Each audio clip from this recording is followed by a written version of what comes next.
ఏమైనా మెరుగుపడిపోతాయా? లేదు. ఒక విజయవాడలో మీకు స్థలం 1 ఎకరం ఉందనుకోండి, ఎకరంలో ఒక 3 ఇయ్యొచ్చు అపార్ట్మెంట్లు, 3 కట్టచ్చు, 3 టవర్లు కట్టచ్చు. 3 టవర్లు. ఒక టవర్కి 700 నుంచి 800 అయితే పెద్దది ట్రిపుల్ బెడ్రూమ్ హౌసెస్ కట్టచ్చు. 500 అయితే డబుల్ బెడ్రూమ్ హౌసెస్ కట్టచ్చు. 500 గజాలు ఉంటాయి.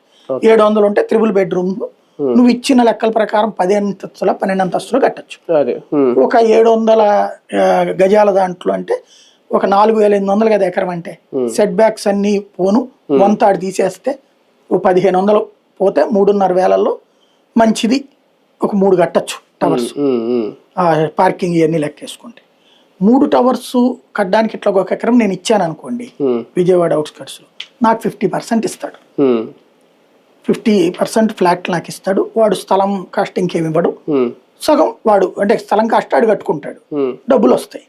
ఇది కంఫర్టబుల్ డెవలప్మెంట్ స్ట్రక్చర్. అదే కొంచెం నేను అవుట్స్కట్స్కి పోయి ఆగిరిపల్లి అట్లాంటి చోట్ల కట్టాను అనుకోండి, బిల్డర్కి నాకు ఒక 50 లక్షలు నాకు 20% ఫ్లాట్లు అని అడుగుతాను నేను. ఎందుకని? అక్కడ దీనంత డిమాండ్ ఉండదు కాబట్టి. ఇది ప్రొసీజర్. ఇప్పుడు అమరావతిలో సమస్య ఏంటంటే ఇవాళ తీసుకున్నోడికి ఇవాళ వచ్చి కట్టేవాడు ఎవడు, ఇవాళకి ఇవాళ కొనేవాడు